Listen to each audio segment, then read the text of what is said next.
les bienvenus.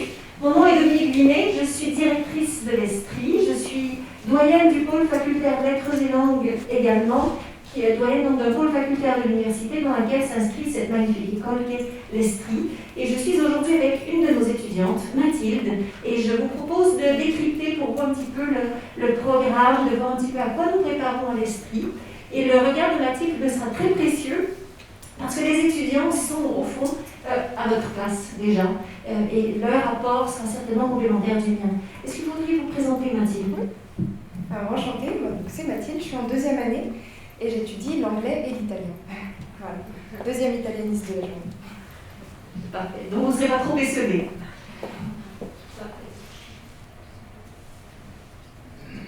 Alors, quelques mots peut-être sur l'Estrie. L'Estrie fait partie d'une université que vous connaissez peut-être déjà un petit peu, qui est l'UCLI, l'Université catholique de Lyon. Nous sommes situés ici, au centre-ville, et nous sommes dans le campus de l'Estrie, sachant qu'au centre-ville, nous avons deux campus où vous suivrez éventuellement vos cours, le campus Carnot, celui-ci, et également le campus Saint-Paul, qui est de l'autre côté des voûtes, et qui a été construit il y a une dizaine d'années dans les locaux d'ancienne prison Saint-Paul, qui est un campus également très vaste, très contemporain.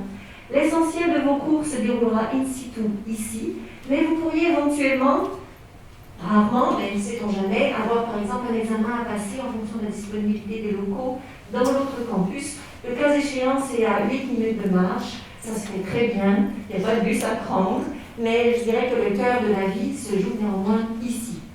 L'Université catholique de Lyon, c'est donc deux campus en centre-ville. C'est aussi un campus à Annecy et des écoles qui se développent en ce moment dans la région. 6 pôles facultaires. Le pôle facultaire de l'Estrie, c'est Lettres et Langues. Et l'école de l'Estrie se spécialise véritablement dans les langues et les relations internationales, les lieux où l'on peut pratiquer les langues. À l'UCLI, il y a une unité de recherche, des services aux étudiants, des services qui sont, on en reparlera tout à l'heure, aussi bien sûr la cafétéria, qu'un service de suivi très personnalisé, vous avez une cellule orientation, vous avez un centre de stage pour vous aider à trouver votre stage. Bref, c'est une école qui gravite beaucoup autour de l'étudiant avec une vision qui se décline dans la formule suivante, la vie grande ouverte. L'idée, c'est de vous ouvrir des portes et de vous professionnaliser.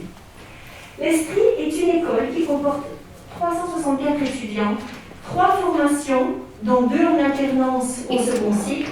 La formation que nous présentons aujourd'hui, c'est celle essentiellement du premier cycle. On vous touchera quelques mots du deuxième cycle. Et puisque nous sommes dans une démarche post-bac, on se concentre bien sur le premier cycle. Et c'est une école dont une de ses caractéristiques, sur 5 ans, est de proposer à ses étudiants 22 mois de stage. C'est donc dire que c'est vraiment une école tournée vers l'international. L'international, on peut l'étudier certes, mais l'interculturalité doit aussi s'expérimenter, d'où l'importance spécifique qu'on accorde à la mobilité des étudiants, pour que le monde ne soit pas qu'un discours et que les clés ne soient pas que théoriques. L'international ne peut pas être virtuel, ça doit être expérimenté, accompagné et préparé in situ, d'où la formation que nous vous proposons. Et Clotilde, qui est notre chargée de communication, fait défiler pour moi les images. Éventuellement, si vous avez des questions, vous pouvez venir nous voir après. Vous pouvez aussi aller voir Clotilde qui est avec nous et que je remercie. Alors, l'Estrie, c'est une école. L'Estrie, c'est également une expérience de formation, une expérience de vie. Plusieurs étudiants viennent chez nous parce qu'ils aiment les voyages, ils aiment l'international. Peut-être un petit mot pour vous dire, vous attirer votre attention sur le fait que la meilleure raison d'aller à l'Estrie, ce n'est pas le tourisme. La meilleure raison de venir à l'Estrie, c'est pas simplement le fait de se dire « Ah super, je vais pouvoir aller un petit peu partout ». C'est très important, bien sûr, mais c'est une formation. C'est une formation qui a du sens non seulement dans l'expérience qu'elle vous fait vivre, mais dans le sens qu'elle donne à cette expérience, qui vous amène à découvrir les cultures, les sociétés, qui vous amène à découvrir aussi, puisque nous sommes dans un parcours appliqué, qui vous amène à découvrir le monde de l'entreprise, à comprendre ce que c'est, comment fonctionne la France et ses institutions, les organisations européennes, l'international, qu'est-ce que c'est? Et si on fait des stages à l'Estrie, c'est pour être bien en lien, bien encheveli avec ce monde dont on vous donne des clés, comprendre également les entreprises, parce que quand on travaille dans les langues, ces langues elles sont appliquées à un milieu, et c'est souvent le milieu de l'entreprise, Qu'est-ce que c'est que l'entreprise? Quand on a 19 ans, on le sait un peu, mais notre contact reste néanmoins relativement lointain. Donc on décodera le monde de l'entreprise, son fonctionnement, son dimensionnement, de la PME à la grande entreprise, à l'ONG, à l'organisation internationale. Et bien, il faut qu'on vous donne un petit peu les codes pour que vous puissiez voir plus tard où vous souhaitez mettre à profit vos langues. On découvre donc les cultures, les sociétés, les organisations. On développe ce qu'on appelle les hard skills et les soft skills. Les hard skills étant en fait ces facultés disciplinaires qui vous amènent à maîtriser la traduction, à maîtriser l'interprétation, à avoir des notions d'histoire, des notions de géopolitique, des notions de communication. Donc, au fond, des compétences que vous saurez mettre en pratique dans votre activité professionnelle plus tard. On développe aussi ce qu'on appelle les soft skills étant le comportement, le savoir-être, le génie de la situation. Et c'est d'autant plus important qu'étant appelé à travailler dans des univers multiculturels, vous aurez besoin de facultés de communication adaptées à la culture d'accueil. La manière de prendre la parole si vous êtes, j'invente, au Japon, ne sera pas du tout la même que si vous êtes en Colombie ou dans un univers plutôt latino-américain. Les codes ne sont pas les mêmes. Alors vous développerez ce qu'on appelle les soft skills, qui sont les compétences humaines qui vous apprennent, qui vous amènent à travailler en équipe, à travailler avec plusieurs, dans différents milieux culturels, de manière à faire de votre travail non seulement, un rendu de qualité d'une commande qui aurait été passée, par exemple, mais beaucoup plus, avec un supplément d'âme, une expérience de vie agréable, ouverte, qui vous amène à avoir de bonnes relations de travail autour de vous. Ce sont des formations professionnalisantes pour des vocations à l'international. Professionnalisantes pourquoi? Parce que contrairement par exemple à des études de philosophie, à des études de lettres, qui peuvent être beaucoup plus tournées vers une culture générale, pour la beauté de la culture générale, ce que vous ferez chez nous aura une dimension d'application. Et dans les devoirs, dans les examens, dans les travaux, il y aura bien sûr des contrôles de connaissances, parce qu'il faut bien apprendre et avoir quelques clés dont on est en mesure de rendre compte, mais on valorise beaucoup aussi le savoir-faire. On vous donne un texte, on vous demande de le transposer non seulement dans les mots dans une langue d'accueil, mais culturellement dans une langue d'accueil. Et on pense toujours, quand on fait ces exercices, non seulement à ce que l'on vous demande en termes de rendu, mais on a toujours à l'esprit l'endroit, le lieu dans lequel vous serez appelé à déployer ces compétences. Donc c'est véritablement une formation professionnalisante avec un dénominateur commun à tous les étudiants, le désir de rayonner à l'international. Alors nos parcours de formation, on a aujourd'hui 3 formations. Celle dont on vous parle, c'est celle-ci. C'est une licence LEA en langue, avec des apports de communication et des apports en traduction vers l'international. Vous pourrez poursuivre aussi vos études à 2 parcours de master quand vous serez en fait à Bac+4. Ce sont des masters et des titres RNCP, mais ça, c'est une autre histoire. Un master en management interculturel, communication événementielle, qui amènera les étudiants formés en licence éventuellement, si vous le souhaitez, à vous spécialiser en communication interculturelle, pour être chargé de communication à votre tour, si vous le souhaitez, en France vers l'international ou à l'international. Et un autre parcours de spécialisation au terme d'une licence en traduction et interprétation de liaison.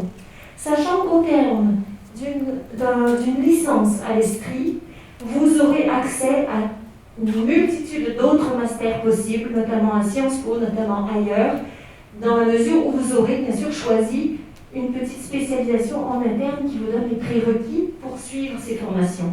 Mais l'essentiel des formations ouvertes sur l'interculturalité, l'international, le management interculturel vous sont bien sûr ouvertes au terme d'une licence. Alors, quelques mots maintenant sur notre premier cycle de Bac à Bac+3. Alors, une caractéristique, et j'arrive bientôt à vous, je suis encore dans la généralité, une caractéristique de la formation ici chez nous, c'est qu'on ne vous donne pas qu'une licence LEA. Vivre l'esprit, s'inscrire à l'esprit, c'est avoir au terme de sa formation 2 diplômes. Avancez doucement, vous inquiétez pas, prenez pas, il y a beaucoup de place devant. Je suis en train d'expliquer un petit peu l'école et ses programmes. Donc venir chez nous, c'est préparer double diplôme, c'est une formation de double diplôme. Ce qui signifie que vous serez bien occupé. Alors quels sont ce double diplôme? D'abord une licence LEA. La licence LEA est une licence de lettres étrangères appliquées. C'est une licence qui est proposée dans différents établissements universitaires français, pas toujours avec les mêmes cours bien sûr, mais qui valorise la pratique des langues appliquées au monde de l'entreprise et aux organisations. C'est la licence LEA. Et vous avez aussi chez nous un certificat d'assistant de communication et de traduction, ce qui signifie que nous allons renforcer ce parcours universitaire qui pour nous est un noyau dur d'un complément de cours en communication. Alors communication entendue aussi bien en termes de traduction, en termes de réflexion sur la façon dont on peut choisir un support pour énoncer un message approprié et efficace pour toucher l'interlocuteur de la culture d'accueil, donc communication, et également en traduction, puisque nous sommes appelés à faire de très nombreux exercices de passage d'une langue étrangère vers le français. On traduit généralement vers le français, mais on doit être presque parfaitement bilingue en anglais au terme de l'information et être bien solidement charpenté dans une deuxième langue vivante également, que l'on développe, que l'on porte au terme de 3 années de licence. Vous travaillerez en 3 langues de travail. Français bien sûr, anglais bien sûr, pour vous italien, pour vous j'ai entendu allemand, j'ai entendu éventuellement chinois, j'ai entendu de l'anglais, mais que de l'anglais. Alors petite nouvelle, non, ce ne sera pas que de l'anglais. Ce sera... c'est possible en master. Voilà, donc dans les masters, il y a la possibilité de faire la formation en bilingue, donc français-anglais, ou en trilingue, donc avec une des langues proposées par l'Estrie. Et en licence? En licence, toujours trilingue. Toujours trilingue. Donc si vous souhaitez faire que de l'anglais, revenez me voir, je pense qu'il faudra prendre une seconde langue. Et vous pouvez aussi vous initier à une autre langue étrangère. Imaginons que votre binôme soit anglais-italien, ou anglais-espagnol, ou anglais-chinois. Vous aurez également la possibilité de vous initier à une autre langue, comme le russe, comme le japonais. Si vous faites de l'espagnol, vous pourrez vous initier à l'allemand, etc. Donc, le français, 2 langues étrangères de travail, dont l'anglais, et une possibilité de faire une langue supplémentaire pour développer, déployer un petit peu ses compétences linguistiques et sa connaissance du monde à travers les langues. Aussi. Pour les langues complémentaires, donc il y a des langues qui sont en initiation, comme le russe, le japonais. Il y a des langues aussi comme l'allemand, l'italien et l'espagnol. Si vous les avez déjà prises, par exemple en LV3 au lycée, et que vous voulez les approfondir, c'est aussi possible dans ces langues d'initiation, c'est une autre possibilité.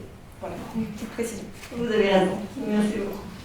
Alors voilà, initiation à une 3e langue étrangère, 2 périodes de stage. Alors ces stages, on en a un tout petit peu parlé, c'est important. En première année, déjà, votre stage dure de 3 à 4 mois. C'est dire combien c'est important dès la première année. Et on a maintenu ce stage, même si ça nous demande une belle organisation derrière en première année, parce qu'on se rend compte que si vous souhaitez, venez, il y a beaucoup de places devant, prenez place, ne vous inquiétez pas. Si vous souhaitez renforcer vos langues, rien de tel que les pratiquer déjà en milieu professionnel pendant 3-4 mois. À l'occasion de ce stage, vous faites un bond en avant dans la maîtrise de vos langues étrangères. C'est extrêmement utile.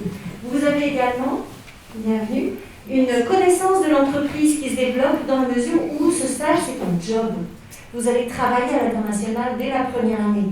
Donc, cette expérience professionnelle est extrêmement importante parce que dans un parcours de langues appliquées, il faut déjà savoir ce que c'est qu'une entreprise et une entreprise dans un pays autre que le sien pour avoir vécu cette adaptation nécessaire à une autre culture de travail. Et des projets de spécialité en traduction, en portage de projet, direction de projet, en communication, différents projets ponctuels aussi au fil de la licence qui vous amèneront à travailler avec des organisations, le monde de l'entreprise.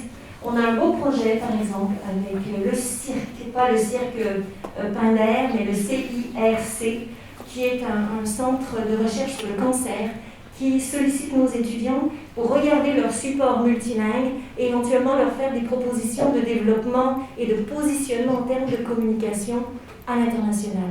Donc, vous aurez aussi des heures de travail en mode projet. Alors, de l'Estrie.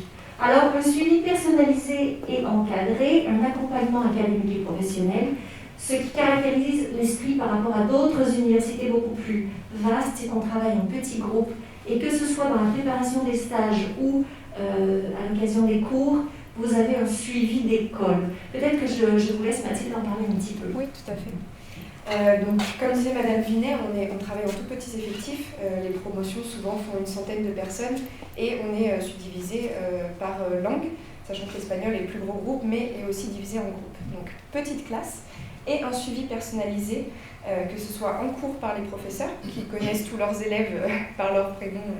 Voilà, vous n'êtes pas juste un élève anonyme comme ça. On connaît vos problématiques. Et vous avez des personnes à qui vous adressez si vous avez des doutes. Dans l'équipe donc pédagogique à l'administration, vous avez notre responsable de cycle, Madame Thébault, qui est toujours là, qui a sa porte de bureau grande ouverte pour les étudiants. Donc vous avez toujours quelqu'un vers qui vous tournez voilà, pour répondre à vos différentes questions tout au long de l'année. Et en plus, donc, un bloc accompagnement avec des ateliers, notamment pour préparer les périodes d'immersion qui peuvent être, on le sait, un peu inquiétantes, notamment si c'est la première année, hein, mais qui sont toujours très bien accompagnées tout au long de l'année. Voilà. Alors on regarde vos CV, on vous apprend à écrire un CV, à écrire une lettre de motivation, on vous donne quelques clés pour prendre contact avec votre éventuel chef d'entreprise, on vous apporte des éléments pour décoder le monde du travail et on parle de vous globalement pour voir où vous en êtes et vous faire en sorte que vous soyez véritablement en mesure de postuler et de décrocher une offre d'emploi. Et puis on vous accompagne aussi surtout dans la période sanitaire que nous connaissons, nous veillons à ce que vous ne soyez pas esselés à l'étranger, même si c'est au mois de juillet. Et s'il le faut, c'est arrivé il y a 1 an et demi, parfois on fait même une aide pour le repatriement de nos étudiants à l'international s'il y avait un souci. Mais il semblerait que nous allions plutôt vers une éclaircie. Alors on croise bien les doigts et on espère que le beau temps reviendra pour les stages internationaux. Je vous en prie, vous pouvez vous installer, il reste de la place. Oui, venez devant. Venez devant, soyez les bienvenus. Alors, quelques composantes du programme. Ce que je vous présente, c'est le programme actuel, sachant que nous travaillons un petit peu à le faire évoluer pour renforcer la dimension connaissance des organisations internationales et connaissance des organisations européennes. Donc, ce que je vous présente aujourd'hui, c'est le programme de cette année. Il reste vrai pour l'année prochaine, bien évidemment, mais il y aura des renforcements spécifiques dans certains domaines. Ceci n'invalidant pas cela. Alors, le programme est composé en 4 blocs plus un 5e qui, celui-ci n'est pas un bloc académique, donc on n'a pas mis le chiffre 5, c'est plutôt un bloc d'accompagnement des stages, accompagnement professionnalisé, personnalisé et professionnel. Premier bloc, culture et affaires internationales. Donc c'est le monde de l'entreprise et de l'entreprise ouverte sur le monde. Ensuite, communication à l'international. Vous connaissez un peu déjà les métiers de la communication pour en avoir parlé, mais quelles sont les spécificités de la communication en contexte multilingue et interculturel? On est dans un secteur très précis ici de la communication. Vous avez donc un deuxième bloc de cours qui porte sur cette communication à l'international. Un bloc 3 de documentation et de traduction. Vous verrez plus tard dans vos métiers que si vous travaillez dans les langues et si vous choisissez les domaines de la traduction et de l'interprétation, ce ne sont pas les seuls avec lesquels vous pouvez évoluer, mais c'est une hypothèse. Si vous travaillez dans ces domaines, eh bien sûr, vous travaillerez en 2 langues pour passer un contenu dans une langue étrangère vers le français. Parfois, une entreprise peut vous demander de travailler en sens inverse. Bon, pourquoi pas. Mais vous aurez besoin de vous spécialiser également dans certains domaines. Certains aiment la traduction médicale, donc ont besoin de se documenter dans leur domaine de spécialité. D'autres souhaitent faire de la traduction culturelle, plus littéraire. Certains plutôt touchant le monde des affaires. Certains touchant la culture, le cinéma, etc. etc. Donc, traduction, mais communication, de manière déjà à comprendre que quand on ne peut pas être traducteur universel de tout au même niveau. Et quand on arrive à des niveaux très fins, très pointus, il faut qu'on accompagne et qu'on vous renseigne, qu'on vous forme à la recherche documentaire pour que vous soyez au moins linguistiquement compétent dans votre champ de spécialité. Vous voulez peut-être dire quelques mots sur ce bloc de documentation et de traduction ? Tout à fait. Par exemple, quand on travaille de manière très concrète en classe sur la traduction, donc thème et version, comme disait Madame Vinet, souvent on traduit vers sa langue maternelle, la version, mais il peut arriver aussi qu'on traduise dans le sens le thème. Donc dans ces cours-là, on va travailler surtout en première année sur des textes de presse, donc qui traitent de sujets tels que la politique, l'économie. C'est des sujets sur lesquels on est quand même, dans la vie de tous les jours, déjà assez bien informé.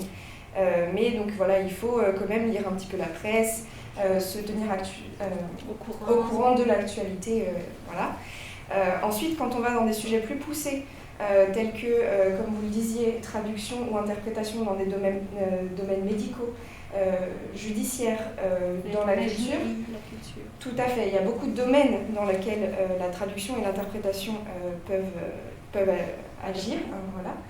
Donc il faut là une spécialisation et donc on nous apprend dès la première année à mener des projets de recherche sur des sujets qui seront proposés par le professeur ou des sujets qui vous tiennent à cœur. L'idée c'est vraiment de savoir trouver les sources qui sont fiables, trouver en fait la vérité dans tout ça et savoir se renseigner correctement pour traduire quelque chose avec véracité et avec nuance. Merci. Savoir chercher et utiliser les bons outils et se méfier des outils approximatifs. Donc ça, il faut être un petit peu guidé par les professionnels qui interviennent dans la formation pour le faire. Un bloc mobilité internationale, on en reparlera, c'est les fameux stages, on en a touché quelques mots. Et puis l'accompagnement, qui est l'accompagnement à la fois à la recherche de stage, mais décryptage de l'entreprise et accompagnement dans votre projet professionnel personnalisé. Composantes du programme, on va passer bloc par bloc. On vous a donné les grands titres. Maintenant, on va vraiment zoomer, si vous le voulez bien, dans chacun des axes du programme pour que vous puissiez voir à quel cours ça correspond. Et je vais surtout vous solliciter ici parce que, bon, moi j'ai mon regard parce qu'on fait les programmes, mais ceux qui les suivent, c'est quand même nos étudiants.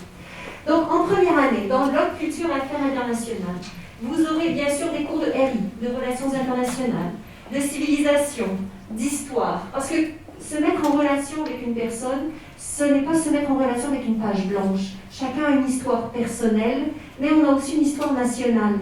Donc les cours d'histoire et de civilisation sont importants ici.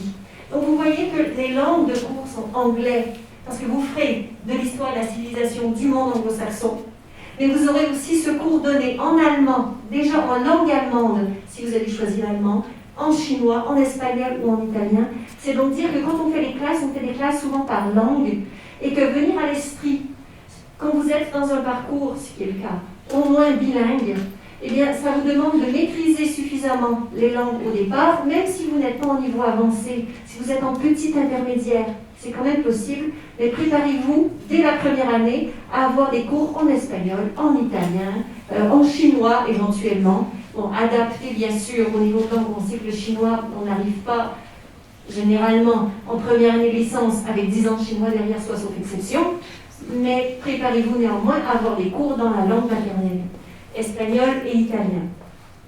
En deuxième année, des cours de langue, culture et cognition, parce que le fonctionnement du cerveau, la manière dont on capte les informations et dont on les intègre, c'est très important quand on fait la communication, du marketing, le monde de l'entreprise, parce qu'il faut connaître, il faut avoir quelques repères dans le monde de l'entreprise si on souhaite, par exemple, au terme de 5 années de formation, monter sa propre entreprise et sa start-up.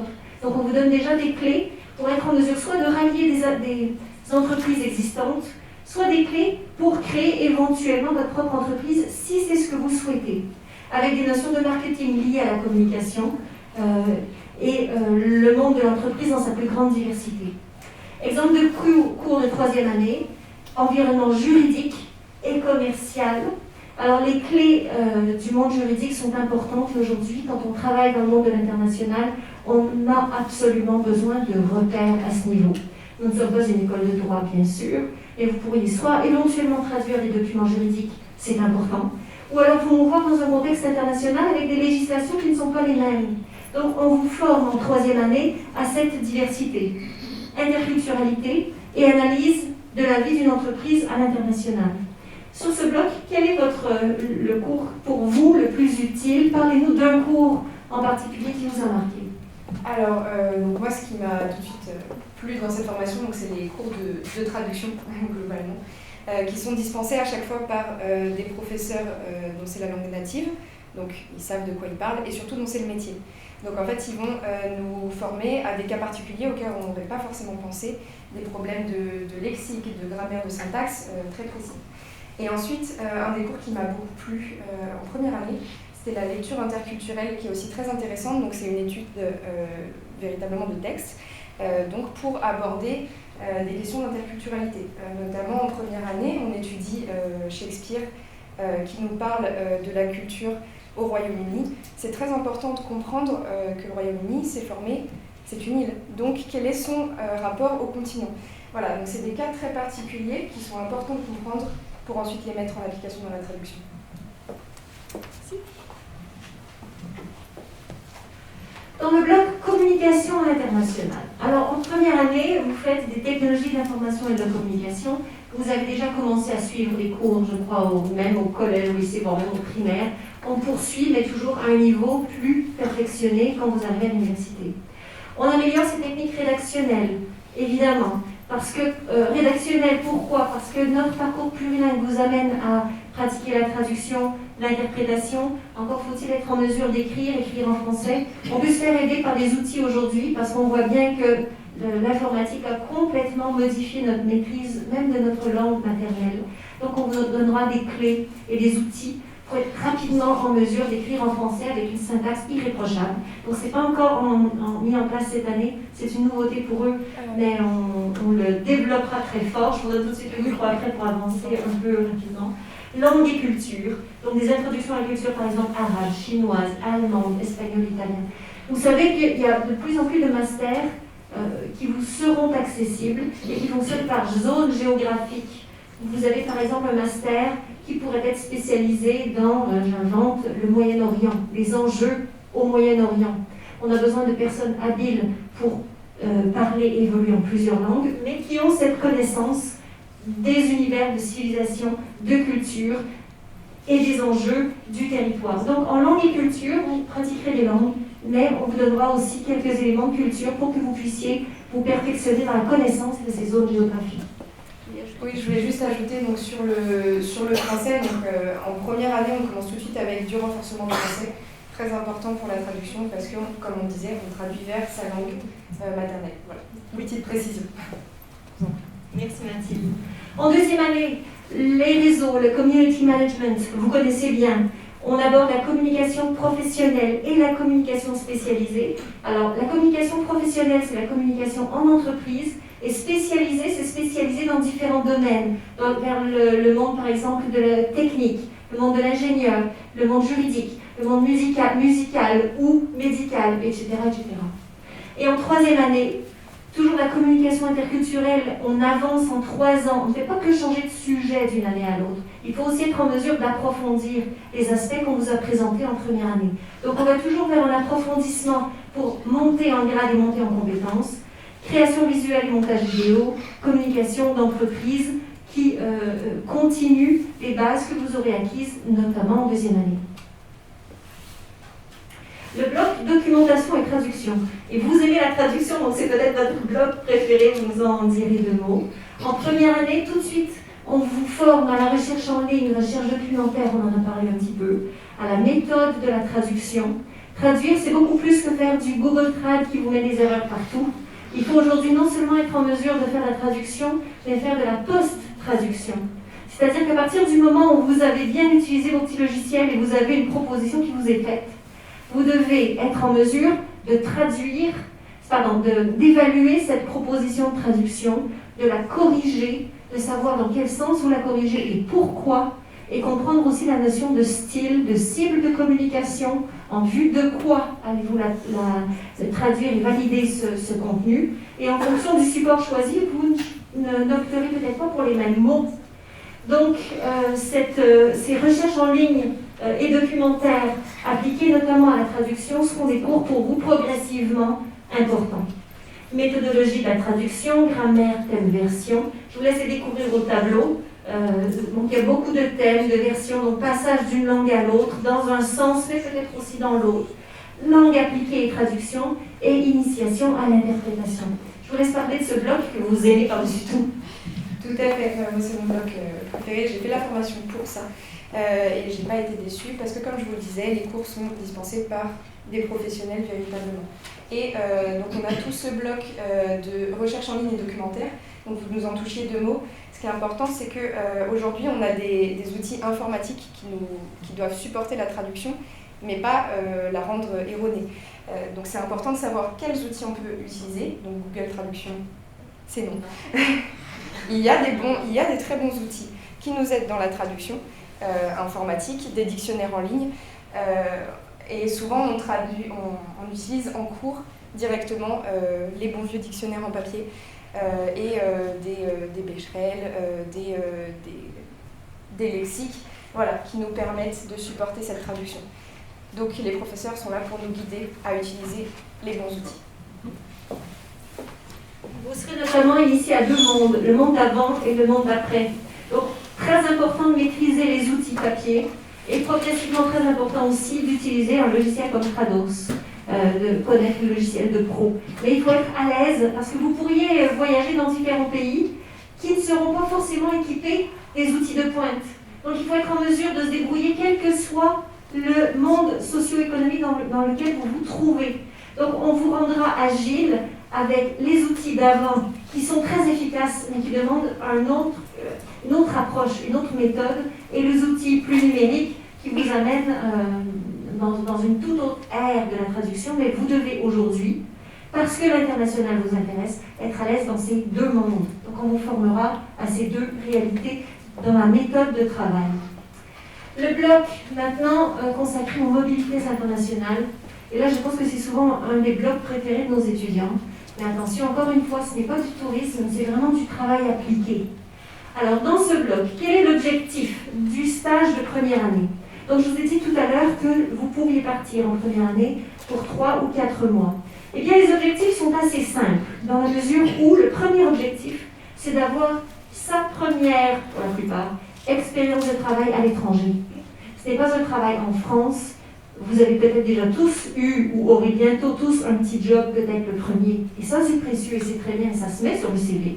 Mais dès la première année, au terme de votre 2e semestre de licence, donc c'est mai, juin, juillet, parfois même août, vous partez, vous avez, nous tenons compte, même si cette expérience commence à la fin du printemps et se poursuit vers l'été, elle s'intègre à votre relevé de notes, elle est évaluée, elle est importante. Et votre objectif, c'est donc de découvrir le monde du travail, on en a un petit peu parlé, de se dépayser, de faire sa première grande expérience interculturelle en solo. Vous avez peut-être déjà voyagé avec vos amis, vos parents, mais là vous êtes essentiellement en solo et vous avez un contrat de travail à honorer et respecter. Vous partez à l'étranger dans le pays de votre choix pendant 3 à 4 mois. Généralement, ce stage se fait en anglais. C'est le cas pour la plupart de nos étudiants. Il arrive que l'on fasse une petite exception, par exemple, pour un étudiant, on a un cas ici, qui est colombien et qui pourrait parler espagnol tous les jours à la maison, mais dont l'anglais serait pas forcément sa meilleure langue. Dans ce cas, on pourrait éventuellement envisager un stage en pays hispanophone, à voir, à vérifier au cas par cas. Si vous êtes excellent en anglais, mais très faible dans une autre langue, venez nous voir et peut-être éventuellement on pourrait imaginer un autre type de mobilité pour vous booster là où vous en avez besoin. Mais en règle générale, nos étudiants sont meilleurs en anglais que dans leur 2e langue, s'ils sont français d'origine. Et étant meilleurs en anglais, puisque vous allez travailler, on privilégie un pays anglo-saxon pour vous permettre de pousser encore plus loin cette langue que vous maîtrisez déjà bien et d'être tout de suite efficace en milieu professionnel. Parce que si on cherche toujours ces mots, ça peut être un petit peu compliqué. Donc, le premier stage, en règle générale, sauf exception qui existe, eh bien, on fait en sorte qu'il se déroule en anglais. Merci. Vous avez fait votre stage où? Alors moi j'ai fait mon stage donc, cet été en Sardaigne, dans le sud de la Sardaigne, donc en Italie, dans un hôtel en tant que réceptionniste d'un hôtel 5 étoiles qui était partenaire de l'Estrie. Donc le stage, j'ai pu trouver mon stage grâce à une de nos professeurs d'italien. Et donc ça faisait partie un petit peu de ce cas-là où dans le contexte Covid, on a eu du mal à trouver un petit peu nos stages l'année dernière. Et donc on m'a permis de partir dans un endroit où je renforcerai davantage ma seconde langue. J'ai quand même utilisé l'anglais, parce qu'on est dans un hôtel international. L'idée, voilà, c'est vraiment de pouvoir travailler vos langues. En deuxième année, vous revenez avec une expérience à l'international, on retravaille tous les blocs de compétences qu'on a évoqués ensemble et vous préparez déjà votre mobilité de troisième année. En troisième année, il y a deux possibilités sur le plan de la mobilité. Première possibilité, ce qu'on appelle le stage technique. Alors qu'est-ce que c'est qu'un stage technique? C'est un stage long, 4 à 6 mois, de janvier à août. Donc c'est beaucoup plus long que votre stage de première année. Et c'est un stage qui ne se vit pas en anglais, mais dans l'autre langue que vous pratiquez et que vous aurez, en arrivant en troisième année, maîtrisé à un niveau franchement et nettement supérieur. Et l'objectif, ce n'est plus simplement de découvrir le monde de l'entreprise, c'est déjà d'effectuer des stages opérationnels. Donc on vous donne des missions à accomplir, des missions en lien avec la formation que vous aurez reçue, et on vous demande de les mettre en pratique dans votre entreprise d'accueil. C'est l'occasion de vérifier ses aptitudes, ses compétences, son potentiel à l'international, et c'est souvent également le premier temps avant la première vraie expérience qui représente, je dirais, un défi intellectuel supérieur. On ne fait plus que découvrir le monde du travail. On est bon dans son domaine déjà. Et le choix du stage et du pays est déjà une préparation à votre expérience à Bac plus 4, Bac plus 5, éventuellement en master si vous souhaitez continuer à ce niveau. Toutes ces expériences sont bonnes à mettre sur le CV. Pour trouver ces stages, on vous parlait d'une entreprise partenaire. Nous avons un grand nombre d'entreprises partenaires et nous vous aidons à trouver un stage dans la culture qui vous corresponde. On vous envoie des offres, vous avez à répondre. On a vraiment un accompagnement personnalisé. Vous pouvez chercher par vous-même et trouver, c'est possible, mais on vous aide puissamment à trouver votre stage de troisième année. Vous êtes à ce propos très bien accompagné.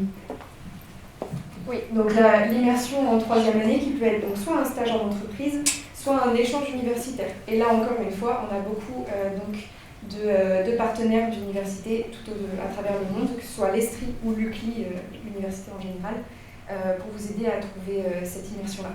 Donc, université ou entreprise.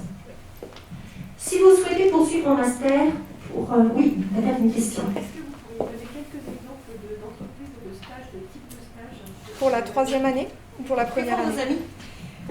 Pour le stage de première année? Troisième année. Donc ça peut être, on a beaucoup de personnes qui partent à l'étranger pour travailler dans des agences de traduction. Donc là, mettre en pratique directement les compétences qu'on a apprises. Ou en tant que chargé de communication, parce qu'après une licence à l'Estrie, on peut déjà avoir des premiers boulots comme chargé de communication, assistant marketing, ce genre de choses.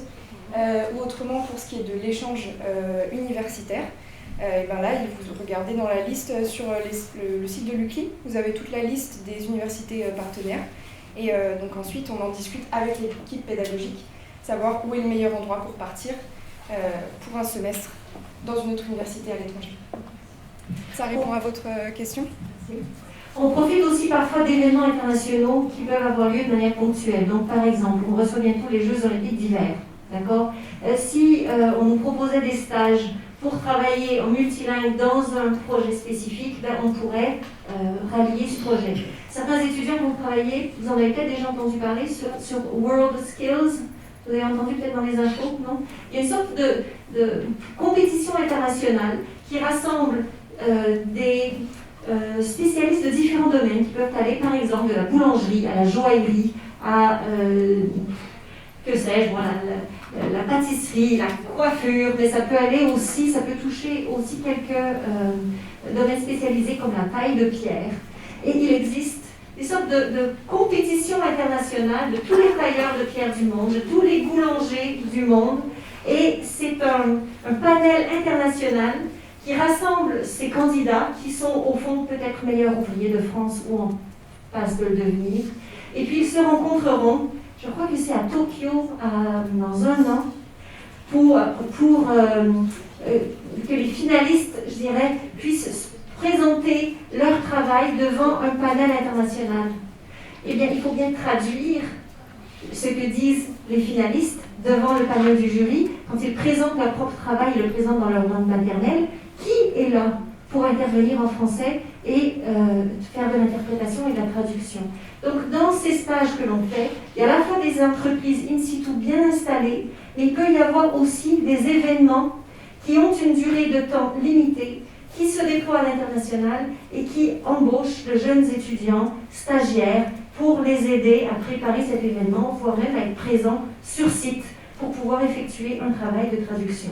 Donc il y a les entreprises et il y a aussi les événements ponctuels qui appellent beaucoup de professionnels dans un lieu à une occasion précise. Si je peux ajouter. Et donc cette expérience de 3e année peut ensuite vous guider vers le master. Donc je sais que par ici, il y a pas mal de gens qui sont intéressés par les masters. Master en événementiel notamment. Donc si vous participez à ce genre d'événement, très bien pour le CV et pour poursuivre vers un master communication événementielle. Merci.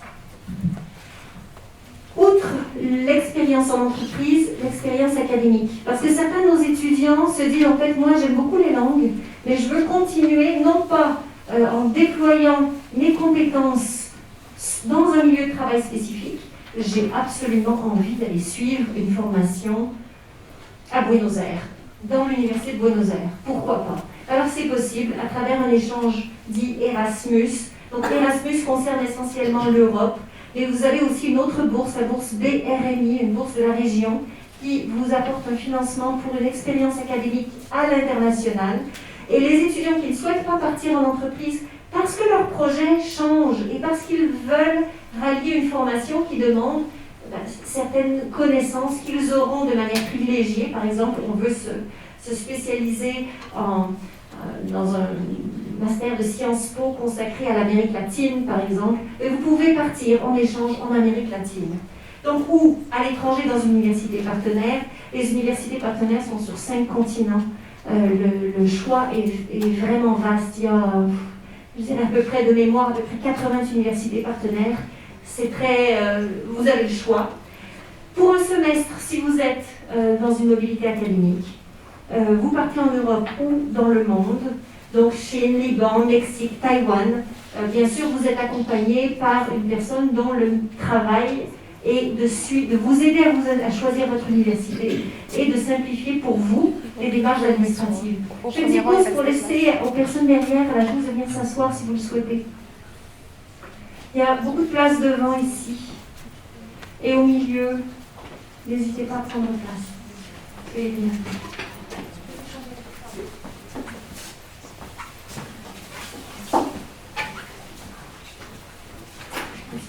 Le bloc accompagnement. Alors c'est, je dirais, une partie du programme qui est spécifique à l'Estrie dans la mesure où vous avez une équipe de 5 ou 6 personnes dont le travail au quotidien est d'accompagner nos étudiants. 5 ou 6 personnes pour 360, c'est beaucoup. Enfin, ça peut vous paraître peu, mais croyez-moi, c'est beaucoup. Et chaque personne qui vous accompagne est spécialisée dans une aire géographique. Donc vous avez la spécialiste de l'Italie, vous avez le spécialiste de l'Allemagne qui est Hans-Gerd Prosting, que vous verrez en bas, il est aux tables et renseigne les étudiants qui viennent sur l'information. Vous en avez spécialisé en Amérique latine, vous avez par zone géographique des personnes susceptibles de sonder un petit peu les entreprises, de vous envoyer des offres et aussi de préparer la mobilité, non seulement en termes de destination, mais en termes de que faut-il faire, moi, pour y arriver et vivre une expérience heureuse. Donc, vous avez des modules de team building, vous avez des modules consacrés à la prise de parole en public et en milieu professionnel. Vous avez des modules, on l'a dit, qui portent éventuellement sur le CV, comment lire une fiche de paye, la question des assurances. C'est assez vaste et vous êtes pas après pas guidé dans cet univers de l'entreprise des stages, mais également votre projet professionnel plus tard, parce qu'il faut se trouver dans la vie. C'est normal de ne pas savoir exactement ce qu'on veut faire quand on est en terminale. Et c'est normal même de changer d'idée plusieurs fois après. Seulement, il faut pouvoir en parler à quelqu'un qui connaisse le monde, quelqu'un qui connaisse différentes entreprises. Et ce qu'on veut faire aussi, si on veut sortir de l'entreprise pour faire autre chose, éventuellement c'est possible, donc vous avez une équipe à votre service. Est-ce que vous souhaitez dire quelques mots sur l'accompagnement que vous recevez à l'Esprit? Eh bien, ce dont vous parliez, que chacun des membres de l'équipe pédagogique est là pour nous aider à trouver des stages. Donc moi notamment, c'était Madame Nosengo, vous aurez peut-être l'occasion de rencontrer si vous faites italien, qui est une des professeurs d'italien, qui possède des contacts en Italie pour vous permettre de trouver une entreprise. Et donc ça passe par ces offres d'emploi, mais aussi en cours directement, où les professeurs, donc c'est eux qui nous aident à partir et qui nous donnent les enseignements, donc ils sont vraiment au cœur de notre projet. Et donc ils nous aident à apprendre donc, ce dont on parlait, les hard skills, savoir rédiger une lettre de motivation dans sa 3e langue, ce qui est très important, savoir rédiger un CV, savoir comment se présenter en fonction de la culture du pays. C'est des codes qu'on apprend directement en cours, de manière concrète. Merci. La diapositive suivante. Exemple de métier. Alors, qu'est-ce qu'on veut faire après une formation à l'Esprit? Peut-être un mot pour vous dire que 45% des métiers de demain n'existent pas encore aujourd'hui. Nous avons complètement changé avec le boom du numérique qui maintenant s'est bien installé dans le monde. On voit que tout va très vite et tout change. Alors, je vous donne quelques pistes de métiers. Par contre, il faut se dire que ce qui est très important pour moi dans votre formation de licence, c'est votre expérience du terrain. C'est ce que vous faites à l'extérieur de vos études. Même si vous allez sur différentes plateformes et que vous êtes sur les réseaux sociaux et que ça prend tout votre temps, ben moi je vous dirais c'est très bon. Faites ça, mais ne faites pas que ça et mettez vos études au cœur de votre vie. Pourquoi? Parce que le monde change vite. Donc on a besoin de toutes vos connaissances et de vos compétences qui ne sont pas enseignées en classe, mais qui, si elles se greffent sur une formation complète, ouverte, plurielle, qui vous donne des codes et qui vous donne aussi des espaces pour vous déployer dans vos propres chemins, ce sera bon. Alors, quelques exemples de métiers. On en a vraiment ici un petit panel, mais dites-vous bien que le monde de demain sera beaucoup plus vaste et beaucoup plus large. Vous pouvez être assistant de communication trilingue à l'international. Donc ça, c'est un métier ici à Bac+3. J'attire votre attention sur le mot assistant. Aujourd'hui, avec une licence, on ne se forme, ce n'est pas un BTS, on ne se forme pas pour avoir forcément un métier dans 3 ans. En revanche, si vous deviez arrêter vos études dans 3 ans, vous aurez un diplôme d'assistant communication internationale et à titre d'assistant, vous pourrez travailler par exemple dans une boîte de communication, mais non pas en étant aux manettes décisionnaires et cadres, mais avec un rôle d'assistant qui vous permet de vous intégrer à une équipe, mais pas en haut de l'échelon, je dirais un positionnement moyen. En soutien du responsable, vous pouvez travailler en stratégie de communication, adapter des contenus à différents marchés, à différentes cibles étrangères. Alors, ce qu'on appelle une cible, c'est un destinataire dans ce domaine. Vous pouvez aussi à Bac+3, mais je vous encourage vraiment à viser plus loin que le Bac+3. Toujours travailler comme assistant en traduction trilingue à l'international. Et vous allez donc être second. Quel que soit le métier que vous aurez dans le domaine que l'on enseigne au terme d'une licence, vous serez toujours en train de seconder un chef, vous recevrez des missions et vous serez opérationnel pour les mener à bien dans les domaines de la communication interculturelle et trilingue, mais aussi de la traduction. Développement trilingue à l'international, chargé d'une zone spécifique. Si vous faites chez nous, par exemple, on a le cas de l'italien ici, mais vous pourriez travailler plutôt dans l'ère culturelle chinoise ou allemande, eh bien vous pourriez être en charge d'une zone géographique spécifique pour animer un portefeuille, pour animer un site web, des réseaux sociaux et développer les liens de l'entreprise avec ses clients. Mais c'est toujours au niveau assistant. Si vous souhaitez devenir cadre, alors il faut poursuivre vos études encore 2 ans plus loin et choisir le master adapté à vos recherches. Après un Bac+3 en langue communication, vous avez chez nous 2 formations qui vous sont proposées, mais il y en a d'autres dans d'autres universités et vous pourrez aussi migrer vers ces autres masters. Si vous aimez l'expérience de l'école et que vous souhaitez vous inscrire dans la proposition qui est la nôtre, vous pourrez vous spécialiser pour devenir manager de la communication interculturelle et de l'événementiel. Alors c'est un titre RNCP niveau 7. Alors qu'est-ce que c'est que le RNCP? On anticipe vraiment sur la suite, mais c'est le répertoire national des certifications professionnelles. C'est-à-dire qu'avec cette formation, le ministère du Travail reconnaît vos compétences en communication, en management interculturel et en événementiel. C'est une reconnaissance officielle en France et en Europe, que vous êtes bien compétent dans le domaine qui est le vôtre. Vous aurez aussi, quand vous serez à Bac plus 4, si vous souhaitez faire ce parcours, Bac plus 4, Bac plus 5, vous aurez un double diplôme. Ce titre délivré par le ministère du Travail et le master délivré par le ministère de l'Enseignement supérieur, de la Recherche et de l'Innovation. Donc, dans ce domaine de l'interculturalité, de la communication événementielle. Vous pourrez aussi vous spécialiser en traduction et en interprétation de liaison.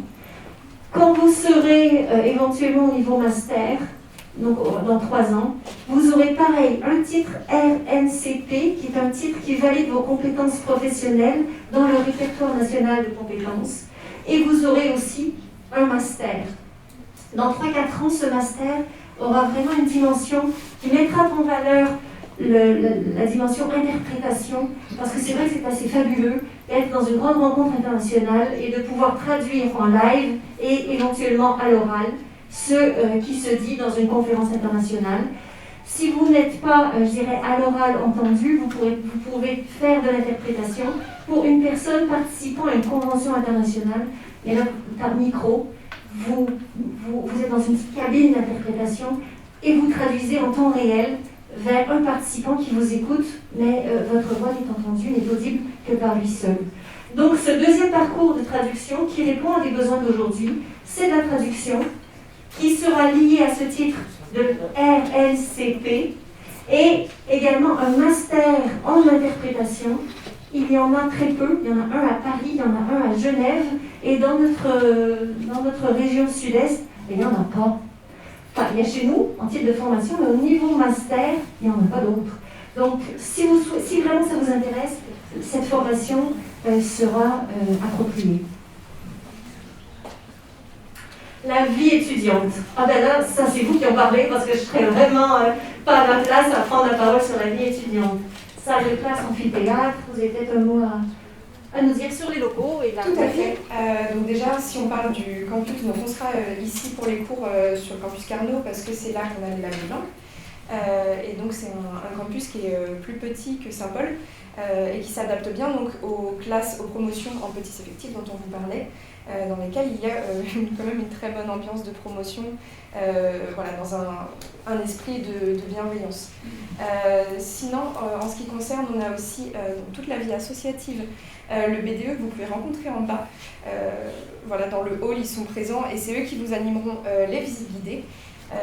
Mais voilà, donc vous avez quelques exemples ici des associations dans lesquelles vous pouvez vous engager, que ce soit le journal de la fac, la radio indépendante, la Fédécato, les chœurs. Il y a beaucoup d'associations, d'activités qui vont rythmer votre vie étudiante, que vous souhaitiez y prendre part ou non. Voilà, c'est un choix. Mais en tout cas, vous avez beaucoup d'activités différentes. En ce qui concerne les activités sportives, on a aussi donc à Saint-Paul de l'autre côté, à 1 minute de marche, la salle de sport qui est au 5e étage. C'est bon à préciser. Dans le volet vie étudiante, les initiatives étudiantes sont les bienvenues. Vous aimez le théâtre, faites du théâtre. Vous aimez chanter, chantez. Vous aimez faire de la radio, il se trouve que RCF a ses locaux ici. Et le RCF est locataire de l'UCLI au campus Saint-Paul. Contre-service, c'est-à-dire contre-accès à du matériel technologique de pointe pour nos étudiants. Et vous avez donc votre propre web radio que vous animez vous-même si cet aspect de la communication est susceptible de vous intéresser. Vous avez un service orientation, vous avez un service santé, vous avez même, si vous en avez besoin, parce qu'on sait que parfois, pendant les examens notamment, ou à certains moments de l'année, on voit bien que les étudiants sont couchés très tard, on ne comprend pas pourquoi, ils sont fatigués. Vous avez une salle de sieste. Par contre, on ne vient pas à l'université pour dormir, on est bien d'accord. Mais dans les infrastructures qui vous sont proposées, on essaie de veiller au mieux à votre bien-être et à votre accompagnement. Est-ce qu'il y a des questions sur la vie étudiante éventuellement? Non? ce qu'on appelle la FEDECATO et le BDE, qui sont le bureau des étudiants, veillent à animer votre vie culturelle, vos sorties, à faire en sorte que vous trouviez des réponses à vos questions. Si vous êtes perdu à Lyon, si vous cherchez un logement, ils vous diront il faut aller ici, il faut aller là, voici les bons trucs, voici les bonnes formules. Vous avez un service logement. Bref, l'offre est très vaste. Quels sont les atouts de l'Estrie? Alors moi, regardez-moi le tableau. Pensez pour vous-même, quel est l'atout de l'Estrie pour vous. Et avant que vous disiez, je vais peut-être descendre du temps pour réfléchir. C'est quoi? C'est un accompagnement personnalisé. L'accompagnement personnalisé, en fait, signifie simplement que même si on est... Regardez, aujourd'hui, on est dans une grande salle, on est même dans un amphi. Je crois que ça ne fait pas très peur, un cours d'amphi, vous voyez. On a très peu de cours d'amphi, et même si on est en amphi, chacun compte. Vous avez aussi des équipements spécialisés. Alors, surtout au niveau master, vous utiliserez davantage les cabines d'interprétation. Au niveau licence, vous avez des labos de langue. Alors, on voit parfois nos étudiants casqués dans des petits labos, faire des exercices de prononciation, des exercices d'interprétation. Vous avez un corps enseignant composé d'enseignants-chercheurs, professionnels pour certains, académiques pour d'autres. Énormément d'enseignements dont la langue étrangère et leur langue maternelle, natif. Vous avez un corps professoral international. Bon, moi je suis québécoise, ça paraît juste un peu, mais cette expérience de l'interculturalité, elle est importante quand on regarde la vie d'une école de langue. D'excellents taux de réussite de nos étudiants, bon, ce qui ne veut pas dire que tout le monde réussit. Mais au terme d'une licence, allez, on a quand même 95% des étudiants qui réussissent, non pas parce que c'est facile. Combien d'heures de cours allez-vous par semaine? Ça tourne autour des 30 heures de cours par semaine, avec un peu de travail à la maison. Donc c'est exigeant, mais on sait pourquoi on le fait. Mais vous le faites, et ça fonctionne pourquoi? Parce que vous êtes suivis, et beaucoup suivis. Alors, on a dit tout à l'heure que étudier à l'Estrie, c'était faire 2 diplômes. 2 diplômes, c'est du travail. C'est accessible à tous. C'est accessible à tous ceux qui ont envie de vivre cette expérience interculturelle et qui ont envie d'y arriver. Ne vous découragez pas, d'ailleurs le taux de réussite est excellent. Mais ce n'est pas facile. Vous dire que c'est facile, je vous dirais non, c'est pas facile. Ça va vous demander beaucoup d'investissement, mais c'est un investissement que j'espère être agréable. Et puis une vie étudiante associative dynamique. Et pour vous, qu'est-ce qui est important, qu'est-ce qui compte? Mais justement, pour moi, ce qui est très important, c'est que ici, d'une manière générale, on aime ce qu'on fait. Et ça se voit aussi dans les cours. Les professeurs, ils sont là pour une raison, ils apprécient leur enseignement. Donc ça justifie le travail qu'on fournit. Et c'est ça qui donne ce taux de réussite excellent. C'est qu'on travaille surtout par passion. Donc c'est exigeant, mais si vous venez dans cette école, c'est parce que vous êtes motivé, parce que vous savez ce que vous voulez faire et pas par contrainte. Il faut être sûr que c'est quelque chose qui vous plaît. Voilà. Alors, comment s'inscrire? On s'inscrit sur Parcoursup.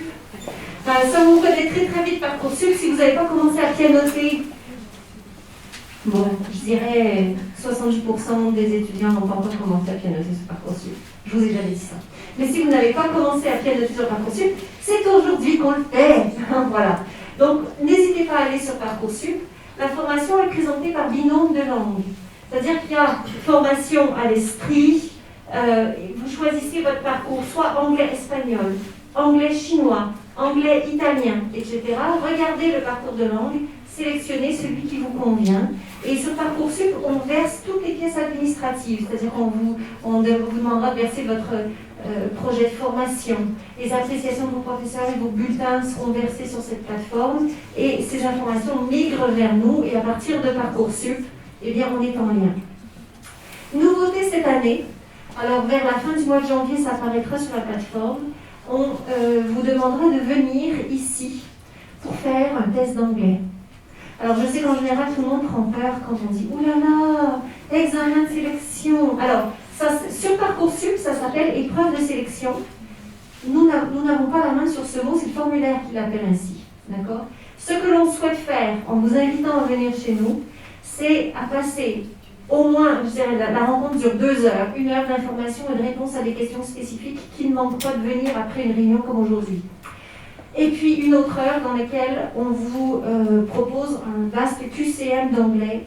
Ce QCM d'anglais ne vise pas à se dire qu'on garde que les meilleurs en anglais, ça vise surtout pour nous à imaginer bien en amont dans quel niveau de langue vous serez, pour qu'on puisse constituer, non pas en septembre, mais en juin et en juillet, tout de suite des cours, des groupes équilibrés avec niveau homogène pour la remise à niveau et certains enseignements portant sur votre degré de maîtrise dans la langue anglaise.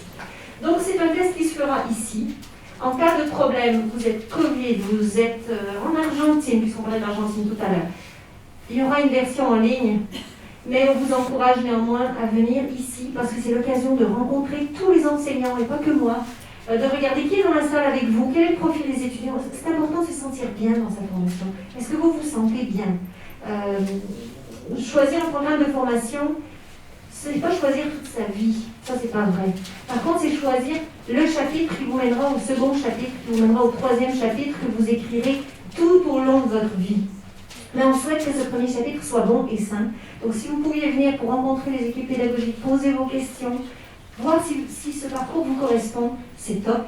Et faire cette épreuve de sélection, qui s'appelle comme ça sur Parcoursup, mais qui pour nous est vraiment un moyen puissant de faire connaissance avec vous, c'est encore mieux. Je vois qu'il y a une question. Oui, excusez-moi, j'ai pas entendu à quelle période elle est cette épreuve. Alors il y aura plusieurs vagues d'épreuves, il y aura plusieurs jours qui vous seront proposés. Pour l'instant, je m'aurais l'hypothèse, parce qu'on est en train de regarder les dates, et je crois que le samedi c'est mieux pour les étudiants qui sont en classe, donc on favoriserait probablement le samedi, mais on pourrait aussi proposer les vendredis après-midi, parce que certains étudiants n'ont pas cours le vendredi après-midi ou le mercredi après-midi. Donc il y aura différentes possibilités. Nous vous encourageons à venir. Si vous ne pouvez pas venir, ben vous nous écrivez, et puis on se met en relation avec vous pour voir comment on fait. D'accord? Ça ne doit pas être bloquant. En fait, je crois que c'est un service que vous nous rendez en nous faisant part, en vous montrant votre niveau. Et je crois que c'est aussi un service qu'on vous rend en ouvrant au maximum les portes de l'école et en étant en mesure de suivre votre projet. On veut se rendre disponible pour vous si vous avez des questions. Oui. Si j'ai bien compris, à partir du moment où l'étudiant est inscrit sur Parcoursup, l'école recontactera directement. Oui, on reviendra vers vous. Voilà. Oui, non, vous n'avez rien à faire, vous n'avez pas d'inquiétude. Sur Parcoursup, on a votre adresse courriel et on vous envoie un mail à votre adresse courriel dès lors qu'on a stabilisé les dates. On est aussi un petit peu contraint par un contexte sanitaire qui évolue. Donc on avance un petit peu prudemment sur ces dates, mais tout se jouera pas en 2 semaines. Donc vous aurez véritablement le temps, et largement le temps. Et pour tout ce qui est sur les admissions Parcoursup, si vous avez eu la plaquette de l'Estrie, ceux qui n'en ont pas, il y en aura en bas aussi, il y a une page qui vous résume toutes les étapes de l'admission Parcoursup, ce qui peut être utile pour ne pas être perdu. Donc vous avez toutes les informations dans la plaquette de l'Estrie vers la fin. J'ai une question. Si la LV1 et la LV2 ont été changées au moment du bac, c'est gênant? Inversées au moment du bac. Alors qu'est-ce que ça signifie, inverser? C'est-à-dire que... Ça veut dire qu'on n'a pas le même coefficient. C'est l'espagnol par LV1. Oh non, la question du coefficient au bac, c'est pas important. Alors ce qu'il faut peut-être retenir, c'est que pour l'espagnol, l'allemand, l'italien, vous devez être en mesure sur Parcoursup de montrer que vous en avez déjà fait.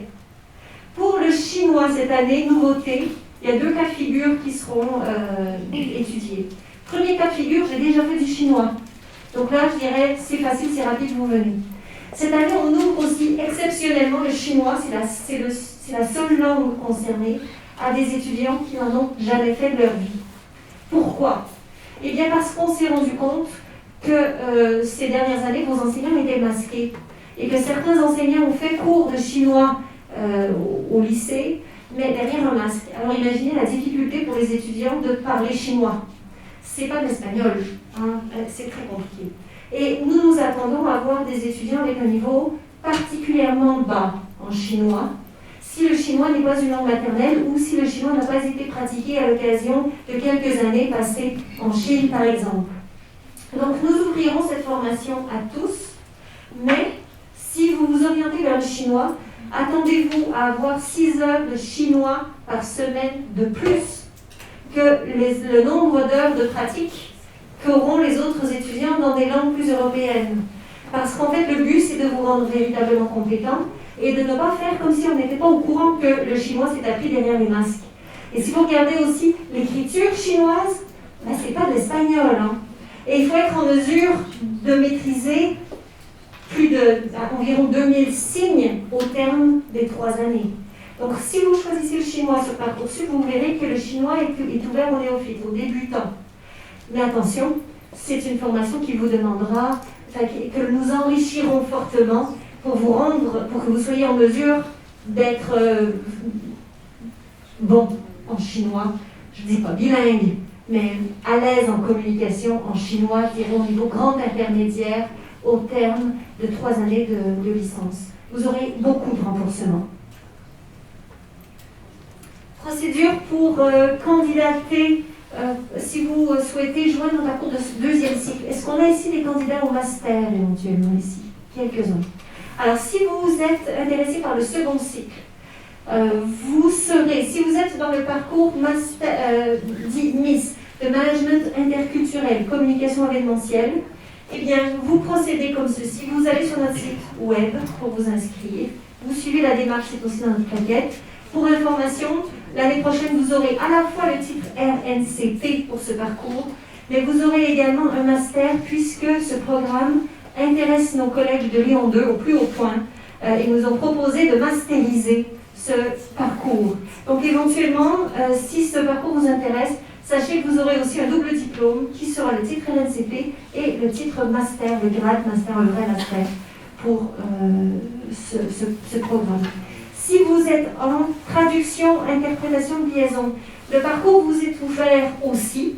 Alors sachez pour les deux parcours qu'il y a deux formules, l'alternance pour ceux qui le souhaitent et la formule qu'on dit initiale, mais en fait qui est hors alternance, qui vous est proposée aussi. Que ce soit en traduction, interprétation ou en management interculturel, vous avez le choix entre ces deux modalités d'enseignement. Si vous choisissez l'alternance, vous serez surtout pour le MIS dans un parcours bilingue. Parce que quand on fait de l'alternance, on est dans une entreprise française. Et c'est très difficile de travailler 3 langues si vous êtes en communication et en événementiel en France. Si vous êtes sous statut dit étudiant traditionnel, votre parcours sera trilingue. Parce que sous statut étudiant, vous faites un stage à l'international dans votre deuxième langue de travail. Donc la question du statut est importante. Elle est importante pour des raisons de modalité d'apprentissage. Elle est importante pour des raisons linguistiques. Mais elle implique aussi une spécialisation dans 2 langues ou une spécialisation dans 3 langues en fonction de votre statut. Et voilà. Voilà ce que l'on peut dire pour l'esprit. En fait, voilà pour l'instant, parce que j'imagine que vous avez des questions. Est-ce que je peux prendre certaines questions que vous auriez éventuellement ?